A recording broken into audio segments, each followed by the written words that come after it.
Hey everyone, welcome to Trimming Lizzy the Draft Horse, Part 1. This is the front right foot. Here we're just going to clean out the inside of that foot, clean out that sole, get it so we can see what we're doing.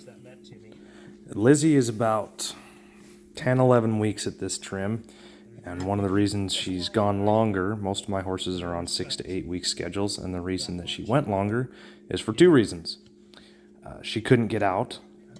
She lives up in the high mountain country, and we couldn't get to her, and she couldn't get to us.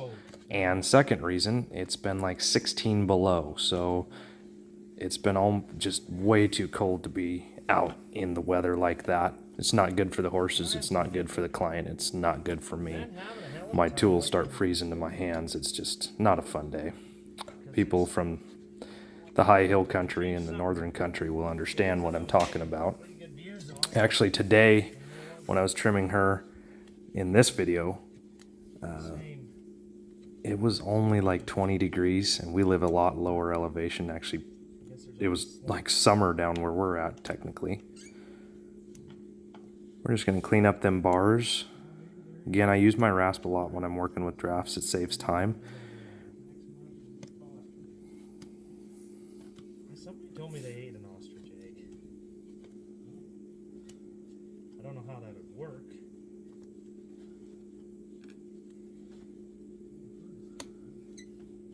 Well, I guess it's an egg, you know. One of my clients was saying they eat duck eggs too. They say You'll notice that I'm taking more off the lateral or outside of the hoof than I am the medial inside the hoof. And that's because she has a slight imbalance, which means she's hitting harder on the inside than she is the outside.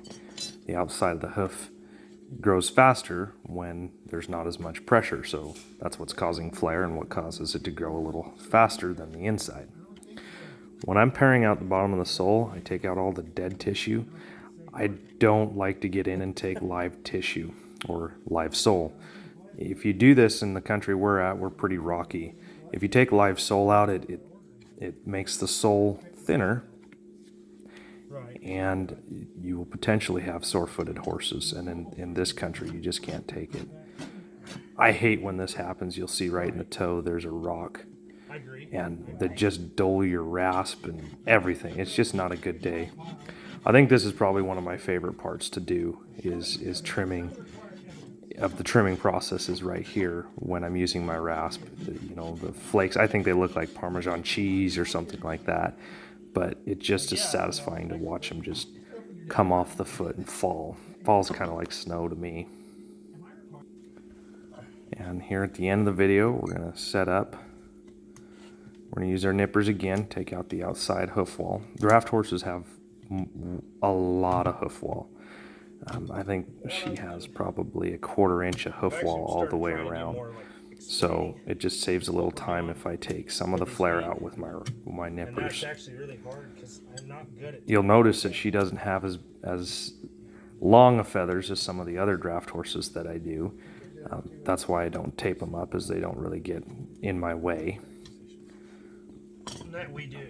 I did a little. Again, another one of my favorite parts of the video is the finish. The finish's practical purpose is to get the hoof wall angle natural, get rid of flare, because we want it to pretty much come from the coronary band all the way to the toe in a straight line and not have a bubble or whatever. But I think it also is one of the most aesthetically pleasing things. When we get done with a hoof and we finish it and we rasp that outside and make it look pretty for the client, this is us taking pride in our work. And I think that's important. I like to make that foot look good. I like to finish it up, and when you set them down and they just look good when you get done, that to me is craftsmanship, and that shows taking pride in your work. In the wild, horses don't have a finish. They will wear it off on rocks and gravel, and it tends to not look as pretty. It's functional. It's definitely functional. It's not it's just not as aesthetically pleasing. Well, hope you all liked the video. Like and subscribe. Let us know what you think.